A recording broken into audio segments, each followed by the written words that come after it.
We're back with another edition of Bad News, the media criticism show the right deserves. I'm Emily Jashinsky. And I'm Ben Weingarten. Well, as always, we are brought to you by the National Journalism Center, and we are a project of The Federalist. We're excited to get to the three topics today because what we do on Wednesdays and Fridays is break down the worst of the media's coverage every single week because there's just so much. I mean, we could fill up 2 hours a day, let alone on Wednesdays and Fridays, talking about everything that needs to be broken down. We're going to start off right now about the story involving Alexi McCammon. She was an Axios political reporter during the 2020 election cycle, after which it came out, of course, that she had been dating for a period one of Biden's top communications workers and hadn't disclosed that to the public. But let's set that aside for a moment. After that news broke, McCammon got a job as editor-in-chief of Teen Vogue. So she kind of failed upwards. But what happened is that tweets McCammon had sent 10 years ago when she was literally a teenager in 2011 that were derogatory towards Asians resurfaced by the Teen Vogue staff. McCammon had apologized for those tweets when they came up in 2019. Now the Teen Vogue staff in 2021, after her hiring was announced, was so upset about them. Eventually, after McCammon apologized again, she actually had to go to Condé Nast, and the two decided to part ways because it was just an untenable situation.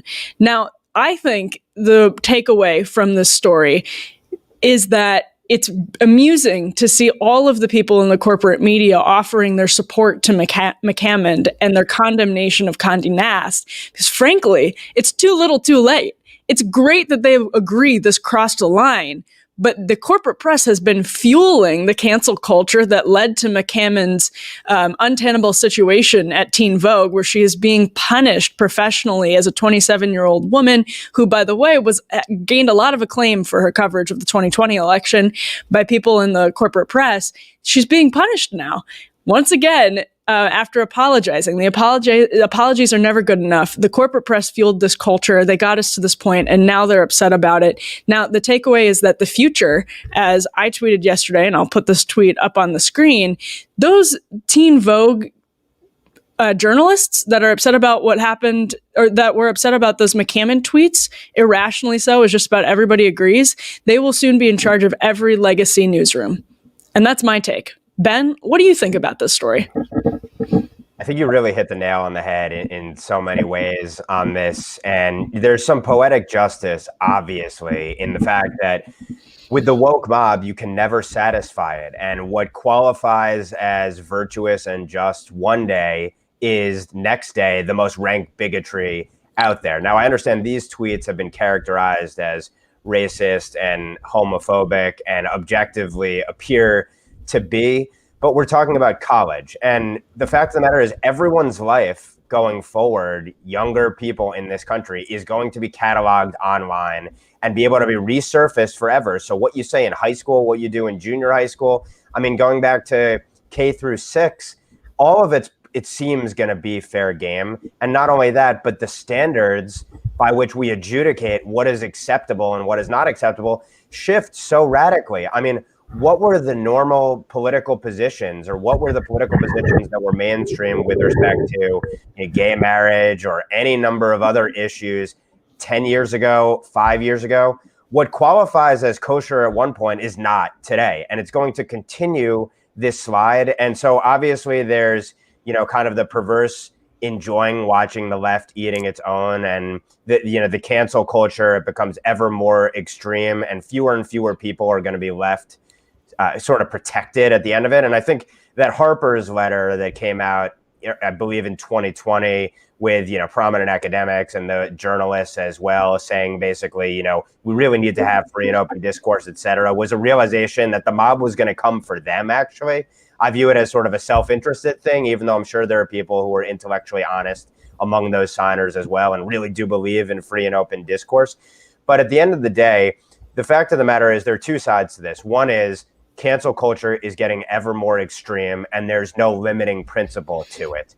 Number two is when is everyone going to stand up to the mob and say, enough, I'm not going to quit, I'm not going to cower, I'm not going to put my head down? The only way this stops is if people fight these cry bullies across our media, and of course, which, you know, all of this environment, this zeitgeist in the air started in the academy. Like all terrible ideas starts in the academy. The fact of the matter is that the culture follows it. All of our institutions flow from it. And we're going to talk a little bit later about Tucker Carlson and the military. You see wokeism pervading the military. The left's long march through all the institutions continues. So, you know, on one level, you sort of feel for anyone who has tweets resurfaced and then used against them. And look, if the mob doesn't like you, they'll find a justification to cancel you at the end of the day anyway. But at the same time, they created this culture. They have to deal with the consequences of it. And but ultimately, it's terrible for the country. And it's about way more than just newsrooms. And I think, to your point, a critical one, just like this sort of intragenerational fight at the New York Times between the young wokes and the slightly less illiberal kind of old hands there, you're seeing it happen across every area of society. And the young wokes are winning out. And we're all going to face the consequences of it. Yeah, and I think it's sort of comforting for people in the press right now to think that this is something isolated to Teen Vogue, which is not the New York Times or the Washington Post, but that is not the case because we've seen the leaks that come out of the newsrooms at the Washington Post, the New York Times, and Politico. We've seen how Donald McNeil, who was fired for repeating the N-word in a conversation about the N-word after he was asked by a student about proper usage of it. He was fired for that after apologizing. It didn't matter. He came out and he wrote about the conversations he had with people in the upper echelons of the New York Times. We saw the leaks that came out of the Atlantic when they tried to hire Kevin Williamson, hired then fired Kevin Williamson. We saw the leaks that came out of the New York Times when it came to Barry Weiss. We saw the Washington Post's story on what happened in its own newsroom over Sue Schaefer, who wore a bad Halloween costume that was attempting to mock Megyn Kelly and lost her career for it, frankly. But what's the takeaway from all of those reports is you can see the language that the staffers use, and you can see how it has migrated exactly from the campus. It's totally the exact same things. It wasn't that long ago that I was in college, like 2015, as recently as 2015. And the language that students used, on my college campus is now what we're seeing being leaked from the newsrooms. And of course it is. They graduated, and they were emboldened by the progressive education that they received in our system of higher education. They believe that it is an essential way to see the world. So of course they're enforcing that now in the newsrooms and in the boardrooms and everywhere else in our culture. So of course that's what's happening. But as you mentioned, it's so interesting to watch some of the older hands be rankled by this, but they don't realize, like, this is in their own newsroom. We saw this at Politico when Ben Shapiro guest authored Playbook for one day. The leaks that came out of there were unbelievable. The way that they talked about this as though it was tantamount to hosting an edition of Playbook written by a literal white supremacist, let alone the fact that Ben Shapiro is one of the number one targets of white supremacist hatred. So it's just this total intolerance for anything slightly to the right of, like, Noam Chomsky. Even Noam Chomsky, when he signed the Harper's letter, as you mentioned, Ben, got hate for it. Yeah. So it's just this amazingly impossible standard that's been set. It's why the media is imploding. It is not just at Teen Vogue. It is in every single newsroom. And right now, even though the minority rules and the woke minority rules just about everywhere in our culture, they're probably still in the technical minority at these newsrooms, but that won't be the case in a year, 2 years, 3 years. They will actually be the editors in chief. Because if Alexi McCammond, a clear leftist dating a Biden staffer journalist, can't get this job as editor in chief of Teen Vogue, well, oh my gosh, the only person who's ever going to be able to serve in those positions are hardened leftists. And so it's one of those situations where if we think it's bad now, it's going to get much worse. And I think really it's too late to sort of stop the tide.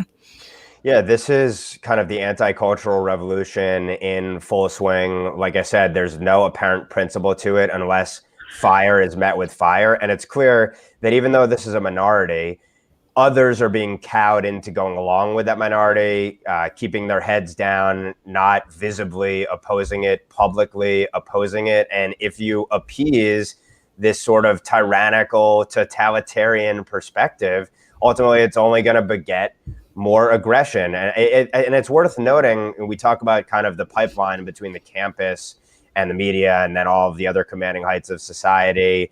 And of course, that Andrew Sullivan comment, ironically, sort of in this context about we're all living on the campus now, it is so true. I was looking back, critical race theory was something that in the 1980s was a fringe law school, legal focused theory. And now it's probably in the classroom, directly or indirectly, if you have kids, young kids in elementary school, and in the White House. So that shows you perfectly that these ideas really do have bad consequences, but ultimately they're about imposing power and ideology on us.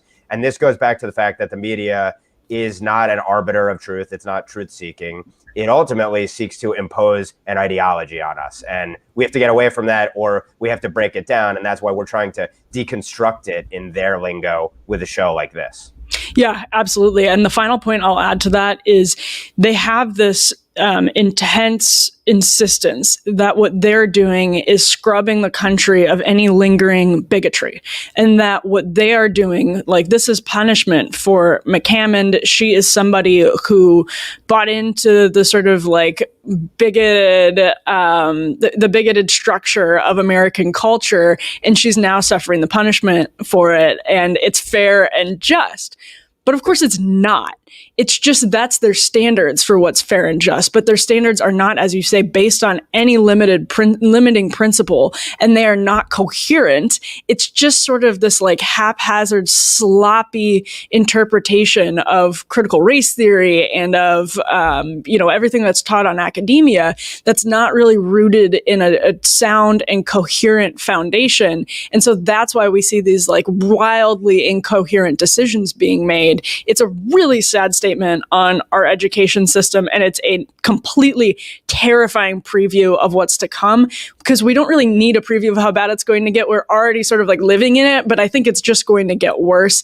And so for everybody in the corporate press who got a taste of their own medicine this week, it's not something to celebrate, honestly, but it's something to say, like, this is going to be happening a heck of a lot more. You're all way too late to the game. So on that point, we'll segue into our second topic, which is much more serious, and it is about the shooting spree that took place at Atlanta spas this week that left 8 people dead.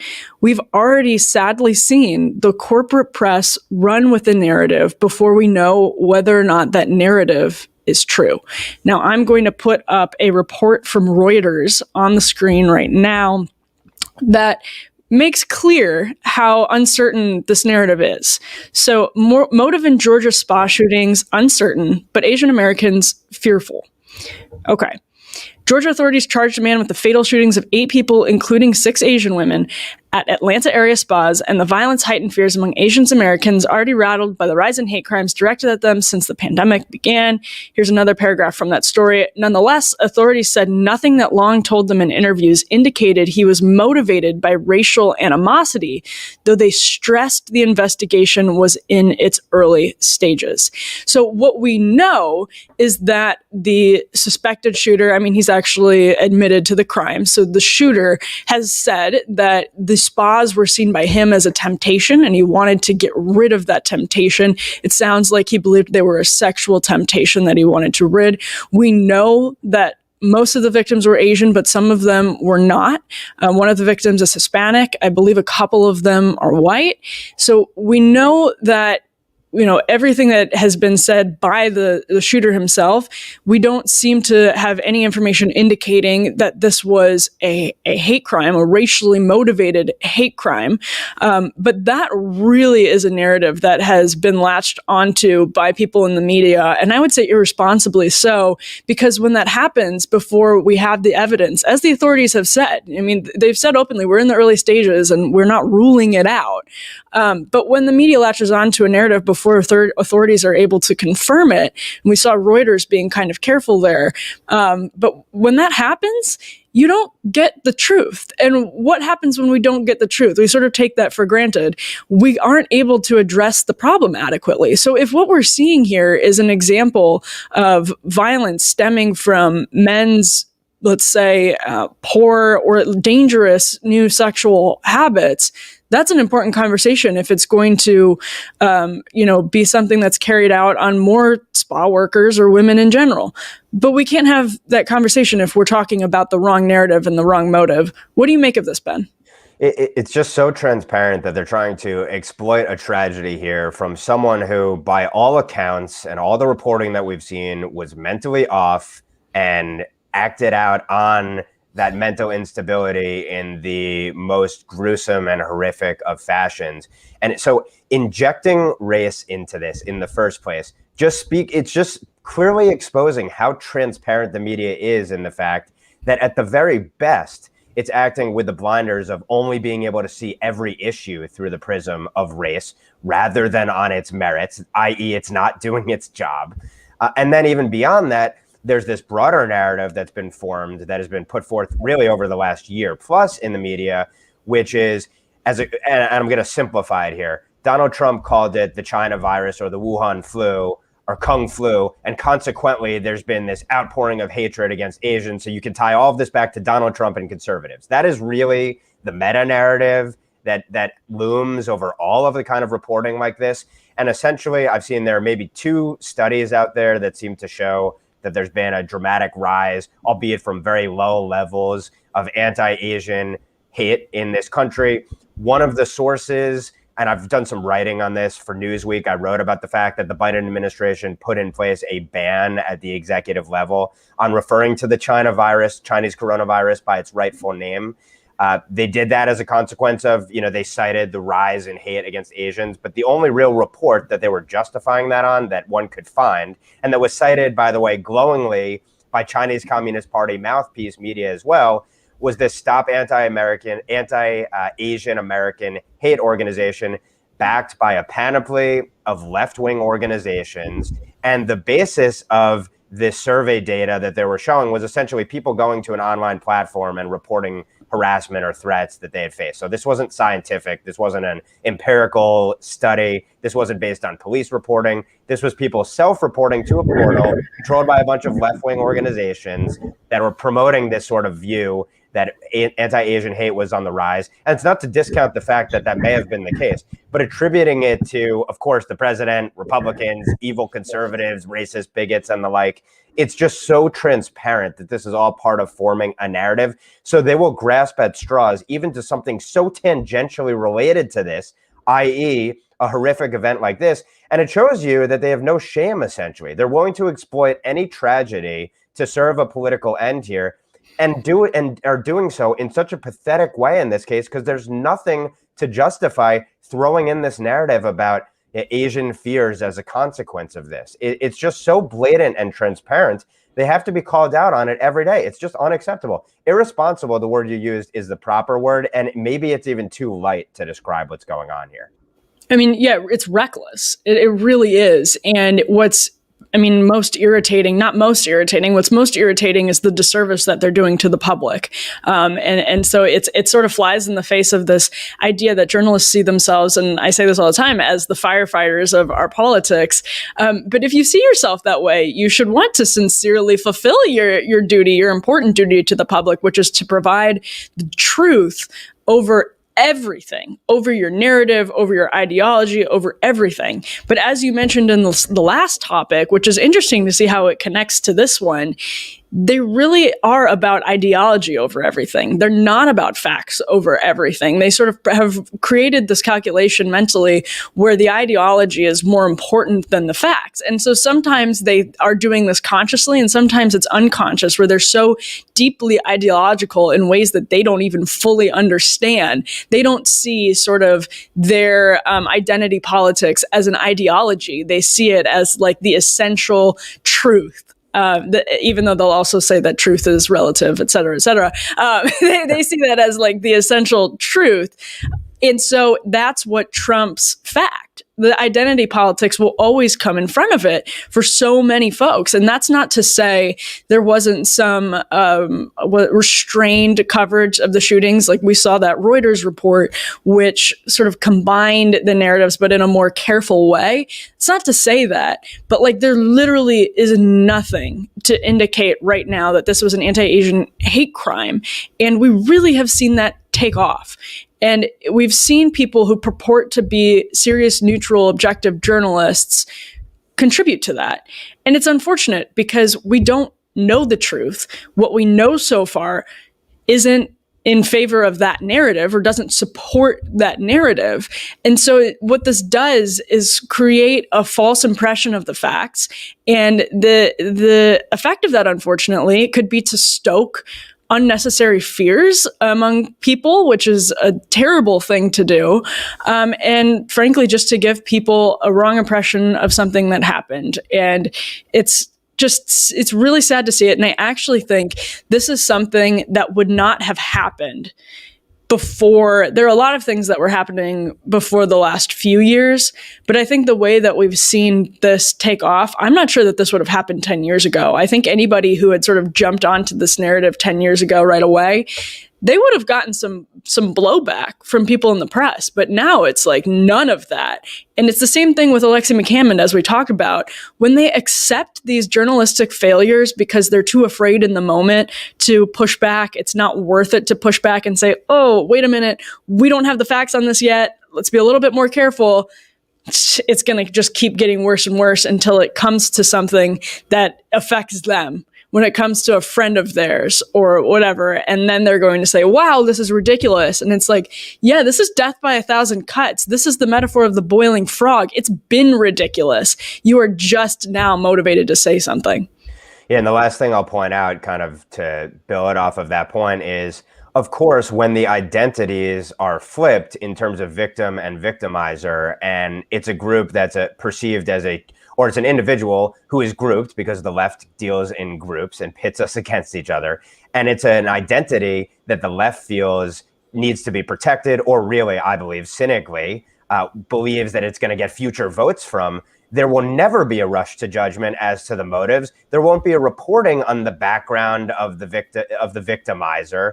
So it's very clear, obviously, when you look at the coverage of clear jihadist attacks in the past, and they never released the information about who the perpetrator was up front, obviously, because we cannot rush to judgment in a situation like that. But here, immediately, there's an attempt to ascribe a motive that's associated with identity to a crime. So the double standard here is, if the media, if there were no double standards, what standards would the media have?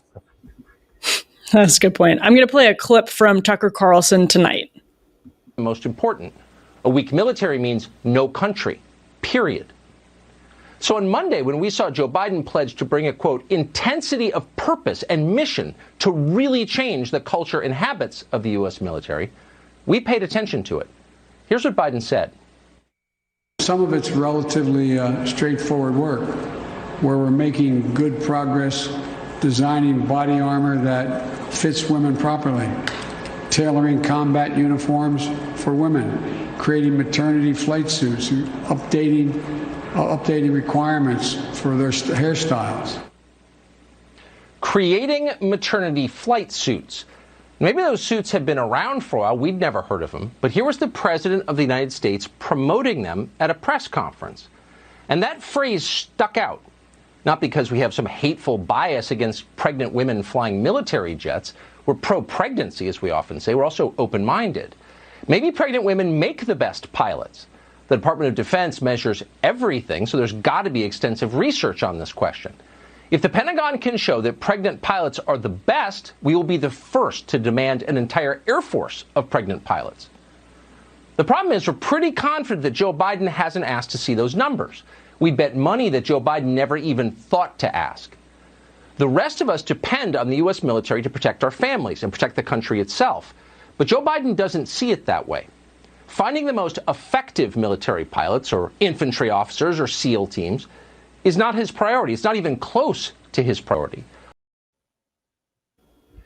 All right. So what we can see in that clip is that Tucker is saying he's talking about the blowback that he got from the military for just daring to criticize a single policy.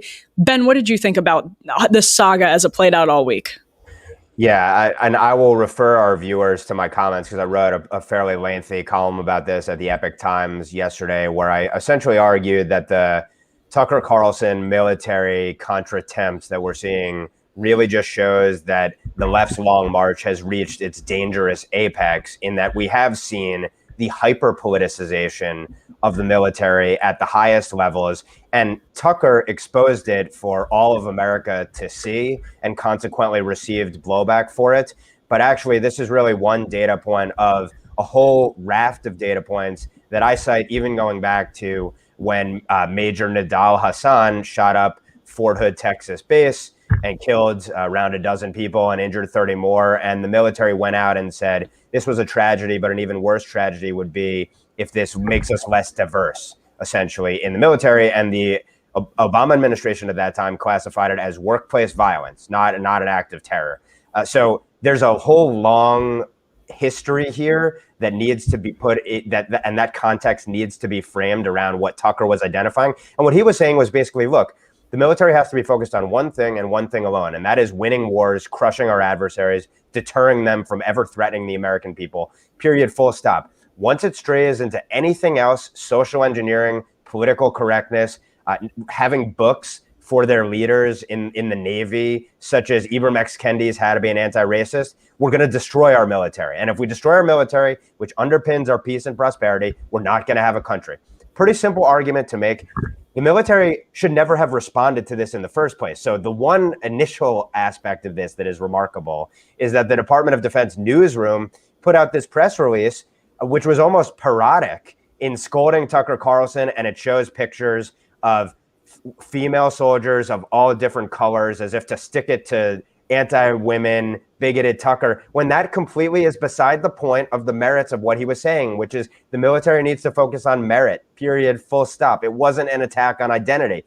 But the Department of Defense, like in our last segment, framed it as an identity attack, a bigoted attack. First of all, why the hell is the Department of Defense ever responding to what any commentator says about any issue, period, full stop? If this had been the last 4 years, and I know we're going to be able to play this game every single episode, but if this had been the last 4 years, the whole story would have been, oh my gosh, it's been a military coup. We have an authoritarian banana republic sort of army. They're going after journalists. Can you imagine press freedom? The whole country's got, and impeachment would have started already. That's what would have happened had it been the last 4 years. And it's worth noting also, by the way, though, that during the last 4 years, we saw unprecedented political acts from our military, which Tucker didn't even get to. And I go through I chronicle this in this column that I referenced that I published yesterday. In the last 4 years, we had generals talking about essentially an active coup against the president if he refused to leave the White House if he lost. Senior former military officials.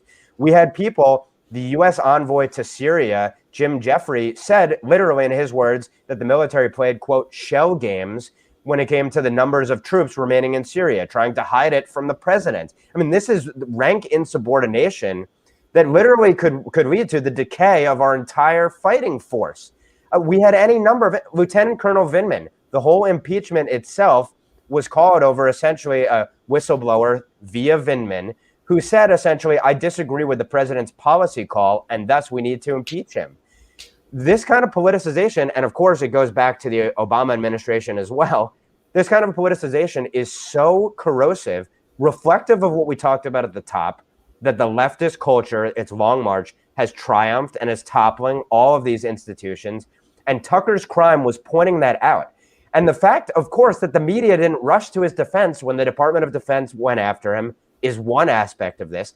Another aspect is, God, shouldn't they be concerned? Shouldn't they be probing our military? Like, why is wokeism infecting the world's fighting force that just exists to help keep us the dominant world power? If they're not focused on that, that's a huge news story. There should be exposés and big reveals and interviews with people, anonymous sources and sources on the record as well, talking about the fact that this is going to kill military readiness, sow dissension within the ranks, sap morale, etc. So, you know, there's the substance of what Tucker brought up, which is disastrous in my view, and we can debate that. But then there's the fact that also, like, where was the media on the fact that he was attacked on this? He's doing what a journalist should do. He's questioning those in power.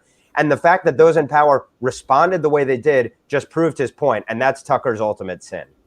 I'm going to go back to something you said in the last segment. And you said, what standards would the media have if they didn't have double standards? And that's so clear in this case study, which is that they would be really freaked out by this, of course, if it were happening under the Trump administration, as they should be, when you see the might of the military literally using their imprimatur on press releases to attack a private journalist who criticized them. Of course, his criticism, by the way, was completely fair unless you live in the identity politics, the radical, like cultural leftist identity politics bubble. What he was saying in context was completely normal, completely mainstream point of view. And so you have the sort of bias by omission that the press isn't covering it and only Tucker is. You have the bias by omission that the press isn't even covering the fact that that a journalist is being attacked by the military, and that, by the way, this is the politicization of the military is something that really ramped up over the last year or so. Instead, on top of the bias by omission, what we have instead is them giving platforms uncritically to some of these military leaders who come out and politicize things and criticize journalists or criticize people inappropriately, et cetera, even though this is a huge issue that journalists should be completely concerned about. So not only do you have the bias by omission, you have the opposite. You have them actually supporting this effort, which again is destructive to the free press. In the same way that what happened to Alexei McCammond is destructive to the free press, this is destructive to the free press. It is the media complex cheering their own demise, but being too short-sighted to understand that. And it also, as you say, shows that they do not have a fundamental standard. They do not have limiting principles to any of this insanity. It is so deeply creepy that the military used its press releases to go after Tucker this way, that the military leaders continued to politicize their duties over the course of the Trump administration and got major platforms on cable news networks for doing it. It's just creepy. It's weird. And the press is the bulwark against that kind of inappropriate conduct from the military. And instead, the press is cheering it on. Again, they're imploding. They are too short-sighted. They're too concerned. They're too wrapped up in the short-sighted identity politics. Their cost-benefit analysis, they're either intimidated in their cost-benefit analysis to just sort of accepting these things or cheering them, or they're just fully on board with them. And that means there really is no bulwark. The only bulwark is the free market in this case, which can drive eyeballs to other burgeoning outlets. I don't know if that's going to be an effective solution at the end of the day. We have signs on Substack and in other places, Patreon, that it's working. That the power of the press of the corporate press is being eclipsed, and that these new outlets are growing in power to be able to have the same reach and to have the same influence. I don't know if it'll work, but that's the only solution at this point. Ben, on that note, you have another case study actually to quickly discuss, which is the situation that's unfolding in Anchorage as world leaders come together. Yeah, and I will readily admit, and I've documented this in just excruciating detail in a number of pieces and articles, that my whole kind of analysis of the Biden administration's China policy was that it's going to be a reversion to the status quo of sort of appeasement and accommodation and the like. And I previewed this meeting that was coming in Anchorage, Alaska, between Secretary of State Tony Blinken, National Security Advisor Jake Sullivan, and their Chinese Communist Party counterparts. And this meeting had been framed as a potential reset, and the administration was asked, is this a reset, several times? And they sort of vacillated on it, went back and forth. And I said, look, the bottom line is it's a reset by dint of the fact that we're having this meeting in the first place. What has the Chinese Communist Party done to merit a meeting with senior American officials, given that they have not ceased any of their malign activities at home and in their near abroad, whether with the Xinjiang gulags or Hong Kong, or menacing and threatening Taiwan sovereignty and beyond, or, of course, in the continued obfuscation and cover-up with respect to the origins of the coronavirus pandemic. So there's that half of it. And then there's the Biden administration, which says it's only going to engage with China from a position of strength. And what was the first one of the first decisions of the administration was to rejoin the CCP-controlled, Chinese Communist Party-controlled World Health Organization. So they went right back into this organization that China used as a tool for its kind of nefarious acts with respect to the coronavirus. And of course, they went back into the Paris Climate Treaty, and we can go through the litany of policies that they've enacted that have been to China's benefit and have rolled back the Trump administration pressure agenda on the CCP. So with all that context in play, what happened during this Anchorage, Alaska meeting should be considered a national embarrassment. It's not being framed as such. During the meeting, Sullivan and Blinken went through sort of their concerns in a relatively soft fashion, I would argue. But nevertheless, you have to be fair to them. They addressed the fact that China's engaged in all manner of human rights abuses, and they're pretty much intolerable. And so they sort of spoke strongly in diplomatic speak, and you can read the readout of it. The Chinese Communist Party officials, very predictably, given that they were invited to this meeting without preconditions and essentially rewarded, I believe, is how they perceived it, rewarded for their malign behavior, basically went out and said, look, America is a human rights abuser too. And look, your entire country was built on massacring Native Americans and racism. And look at Black Lives Matter. It speaks to how immoral and unvirtuous your country is. So essentially, who are you to tell us how we're acting? Look in the mirror.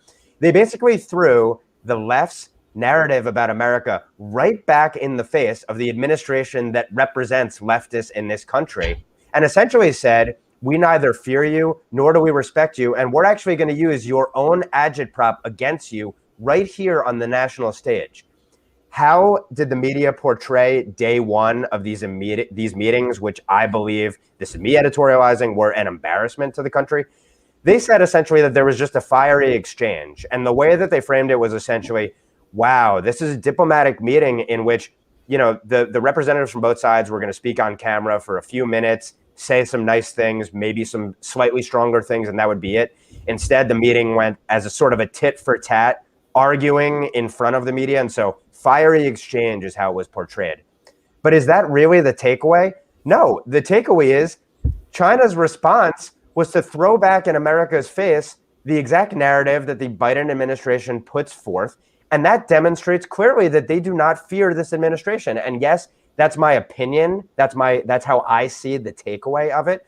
But fiery exchange is burying the lead of what happened. When another world power comes to America on our soil, invited without preconditions, and says America is an evil, immoral, loathsome country to the faces of the Secretary of State and the National Security Advisor, that's the important point.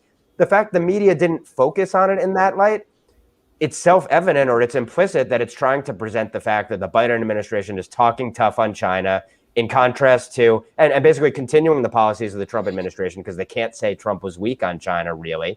But the facts don't meet the narrative. So once again, who are you going to believe, them or your lying eyes? Yeah.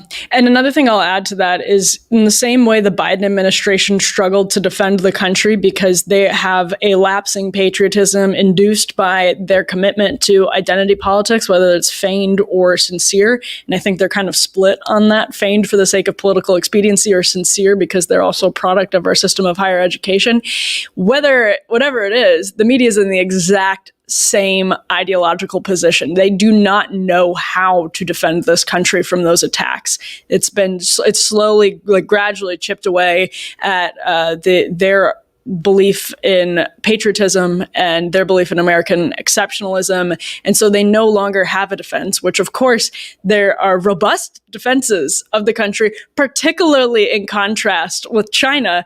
And they don't have it either. They don't have the will, and they don't have the sort of intellectual equipment or intellectual supplies to defend the country or to come to their coverage with that framework in mind. So with that, any final thoughts, Ben? There's no good news in the world today. And this is supposed to be day 2 of the Anchorage, Alaska debacle. So it's probably only going to get worse from here. I guess we can take solace in the fact that these things are being exposed at such a brazen level that no one can sort of avert their eyes from the coming train wreck at every level of the commanding heights of society.